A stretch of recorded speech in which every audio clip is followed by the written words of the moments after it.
Yeah, what's going on? It's James, not Freebie, baby. But regardless, it is not 90 degrees and it's not 85 when I walk out in the morning time.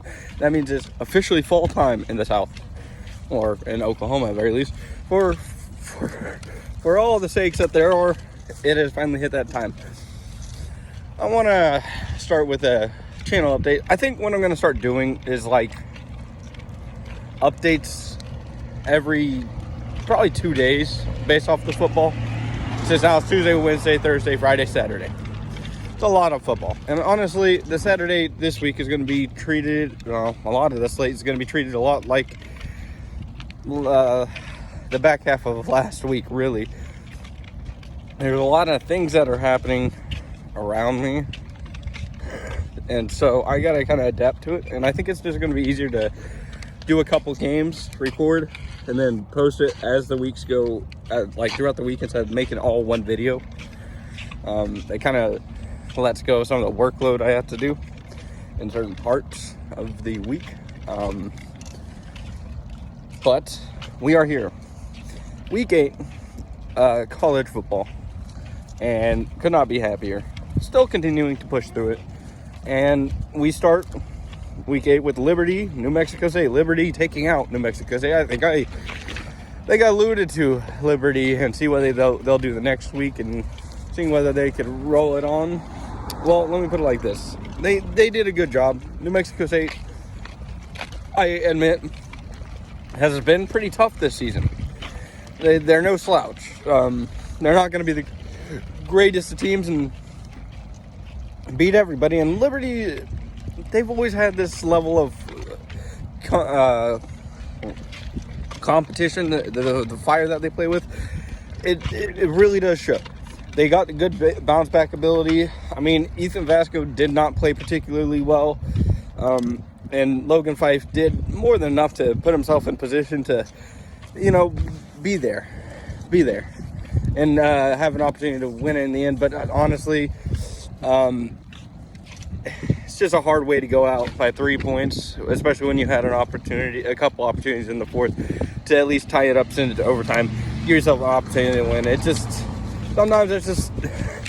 Sometimes they just get the walk-off field goal, or sometimes you just get stopped. Our next game, FIU, Western Kentucky.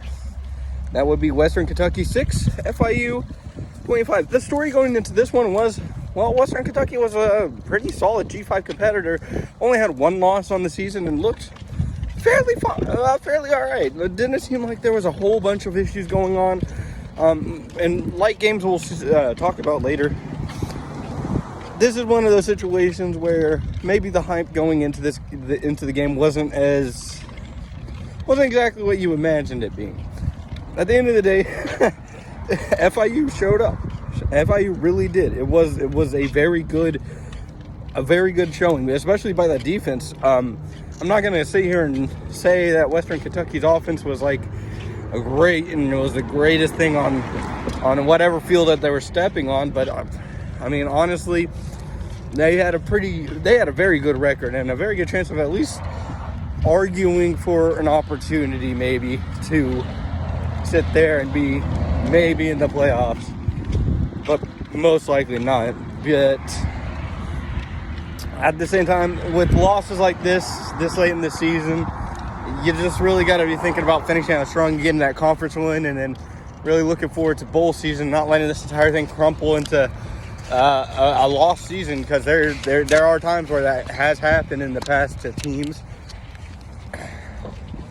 Our next game, Jacksonville State hosting Delaware. Delaware losing by 13, 25 to 38.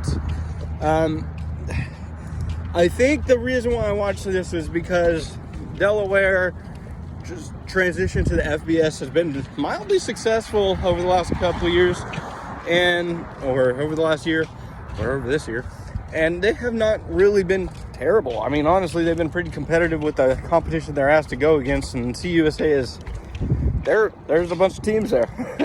Jacksonville State winning the conference last year and really looking to repeat. I mean, they did a really good job of handling business here.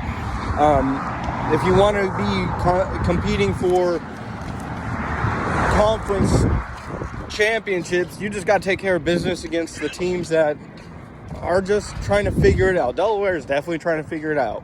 I don't know whether they'll ever get to the level of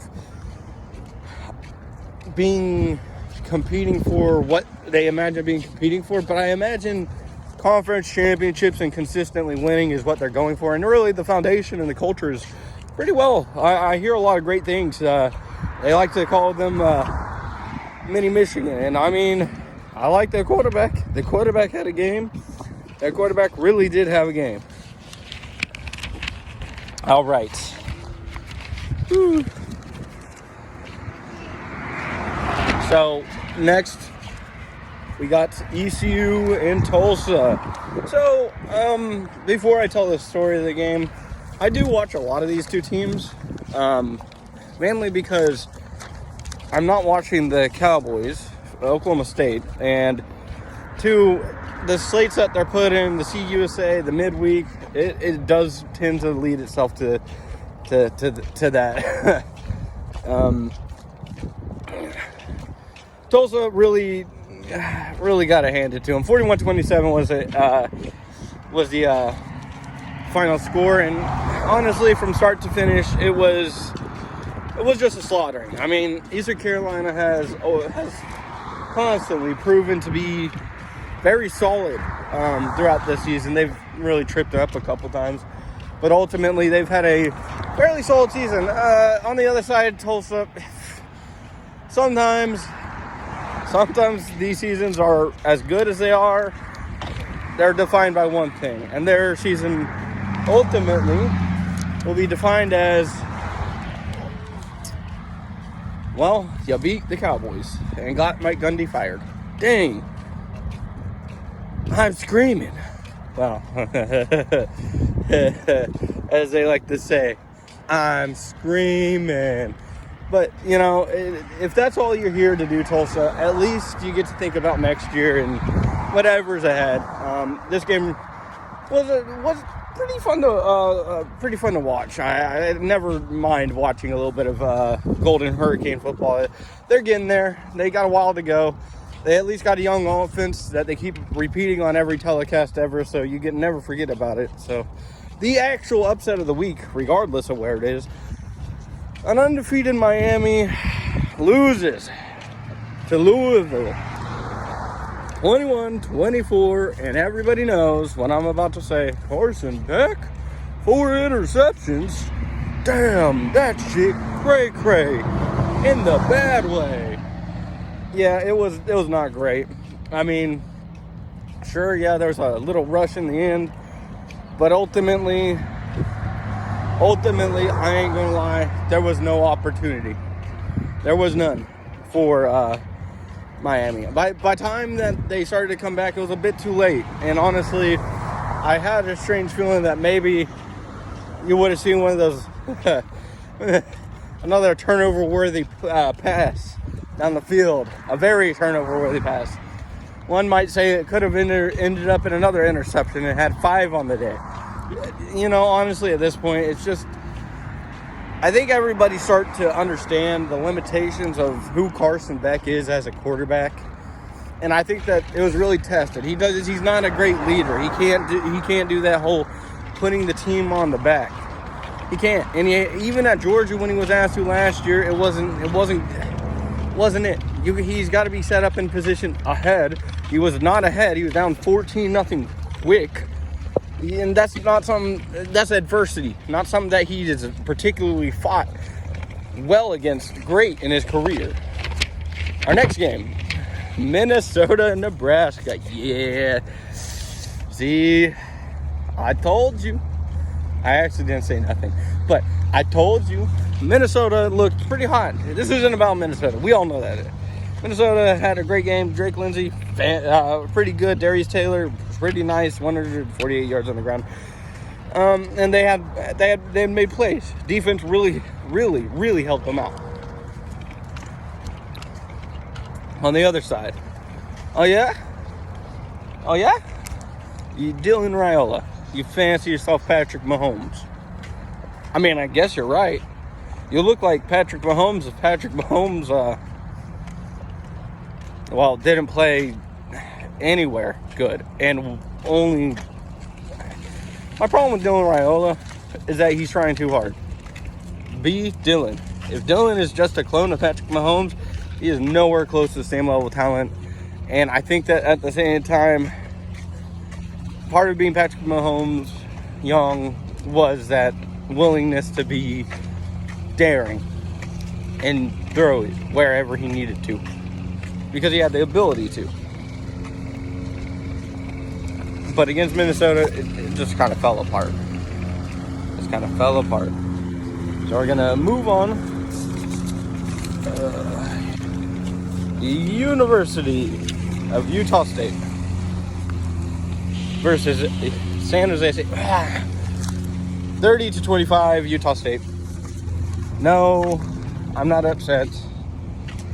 I'm only upset very majorly because at this point in the season, my boy Danny Scudero fell apart. At least Leland Smith was there to help on San Jose, and Walker you get throwing almost 400 yards, no interceptions. It was fine. It was fine. Lamar Ratcliffe did work on the ground, got a touchdown in the air. It just really came out to Utah State wanting it more at the end of the day. I don't think San Jose State wanted it at the end of the day. I really can't wait to see what Danny Scudero does next in his career, because this season has been nothing other than wonderful. I've been following him pretty much constantly, and mainly because time slot issues. San Jose State plays it on that West Coast late slot, and so it makes it really easy to come and watch after work. And so I ended up watching I still watch a whole lot of them. I'm of the knowledge that Danny Scudero will not be a part of the team after this year, and he is a number 2 still. I actually think he's a number 1. It's just things like this when defense plans and says, hey man, we're just going to cover you up. You're going to have 12 targets and 6 receptions, but you're only going to have 25 yards. Normally that wouldn't happen. Normally you'd be well over 100 in a touch. But that is what it is. Okay, our next game. As a Bills fan, I can only say this brings me some level of satisfaction watching the cornerstone of a former dynasty that used to kick my ass pretty much every or twice a year, and then I get to watch them in the Super Bowl every year. As a Bills fan, it's good to see Bill Belichick doing this. As a fan of football and of legacies and of wanting to see the best for careers, honestly, especially for somebody who's done so much for the sport and won as much as he is. Bill Belichick going down 21-18 to Cal. Oh, full applause to JSB. You're not going to be at Cal next year. You're going to probably hopefully you're going to be at like USC. He might be at USC. He might be at a top tier school. Cal's quarterback is kind of that guy. It's been up and down, but as a true freshman, it comes with that territory. North Carolina, man, there's so many rumors. There's so much going on there. And I don't know, man. I think it's really funny to watch a soap opera. The sports soap opera. It's like when the Antonio Brown stuff was happening. It just felt like, or when LeBron says something, you're going to get good entertainment through the news stories, and you're going to have to sit there and shake your head and laugh. And it's gone that way. Him and his 24-year-old girlfriend. I can't even, at this point I stopped taking stats because I just was, that things started getting in the way and I just was tired. It is what it is. This is why I'm adapting, and we're going to be covering last night's game probably tonight whenever I get home. Our next game that we're going to cover is Oklahoma, South Carolina. And Oklahoma took care of business. A week after, really a good bounce back game, and really what happens when you wait one more week to bring back your injured quarterback. This is the week he should have naturally returned. He didn't have to do all that much because at this point, I think it's all about still protecting him. I'm going to say that maybe the pressure of playing against Texas forced us not to do the same thing, or maybe Texas was just playing ball just a bit too hard for 1 week. So 26-7, South Carolina really didn't have an opportunity. They scored in the second quarter, but I mean, honestly, by that point they were down 14-7. So that was it. After that, it was all Oklahoma, including a safety in the fourth quarter that really sealed it off and really showed the physicality of the key part of this Oklahoma team. If it weren't for the fact that 17 days, man, that's always going to irritate me, especially seeing what you did the week after. I mean, honestly, I firmly believe Oklahoma's locked in for the best part of this season to be as successful as they can be. I don't foresee too many losses left in the season, no matter who we have to face. I really am confident that our defense will be able to do business. They've been able to prove that they've been more than capable of producing tons of pressure. I wouldn't be surprised if the number of linebackers and defensive linemen from this group, how many of them do end up being drafted, because there's a lot of guys making a lot of pressure. There's 6 sacks, and we had like 9 sacks a couple weeks ago. It's been nuts. Indiana and Michigan State. Indiana rolling 38-13. Michigan State, no offense to y'all, this was exactly what Indiana needed. They just keep going. My favorite for the title this year. I ain't gonna lie, there's a lot of vibes there. Fernando Mendoza, it is exactly what you expect it to be. This team was doing this last year.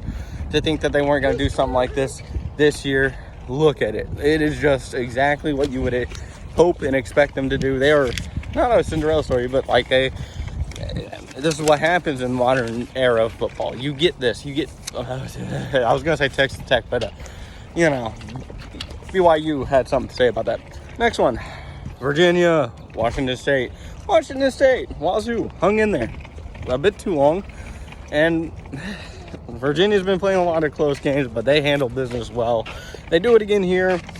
It honestly could have gone a lot better for both sides. But at the end of the day, Virginia managed to handle business at the end of the game far better. And that's really what it comes down to. Woo. Our next game, a game I only want to watch because it's just an area rivalry. Syracuse and Pittsburgh. Pittsburgh 30, Syracuse 13. Pittsburgh's new quarterback's first starting, and it looked pretty solid.